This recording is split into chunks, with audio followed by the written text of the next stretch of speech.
and he wrote poetry all the time. Right. Forced us to listen to it. We were his audience, and thank God that we were. And my mother was a painter, and she used to sit around the house and paint, and she had a job with the city also. You know, they're from that generation, get a good city job, get a pension, you know. None of us did that. I did go to school to do that. I went to school to be a social worker. And, you know, then I just said, no, hell with it. My mother told me, go ahead and paint, nobody will let you starve. And so I quit. Right. And here I am today, hustling books. With no pension.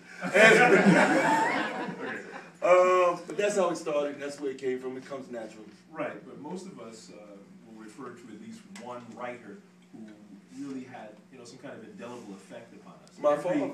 Well, all right. Perhaps I should say it this way. Besides your father, like for me, you know, Robert Louis Stevenson meant a lot to me when I was 6 years of age. You're not gonna like this answer. Right. Allen Ginsberg. Man. It wasn't Langston Hughes. It was Allen Ginsberg. Man. I read Howl and I was knocked out. I got that. I said, oh yeah, okay, I can do this. I did like Langston Hughes, and I did like I was past the point of, and don't get me wrong, I was past the point, he wrote what he wrote in an era when we needed the affirmation of our blackness. I want to talk about larger issues that affect all of us. And even the Jigaboo Waltz is not necessarily about black. It's about how you have to fall in line and step through a whole bunch of other stuff. And it was broader. And Allen Ginsberg was abstract enough that it grabbed me. Right. You know, I liked his abstraction, and I liked the free flow of his imagination and his words. Danny, do you have? Can you speak of maybe something that you might want to do in the future that you can reveal, something that you have on the works, or you want to just keep it inside? Big projects?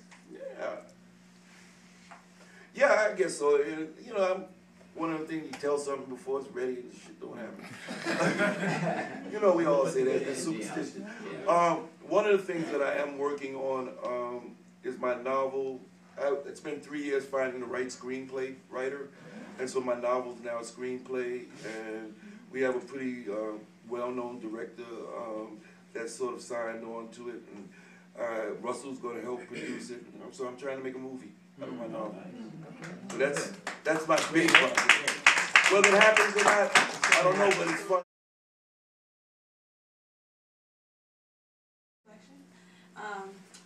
Did it kind of all come out in sort of like one day, like each day, or?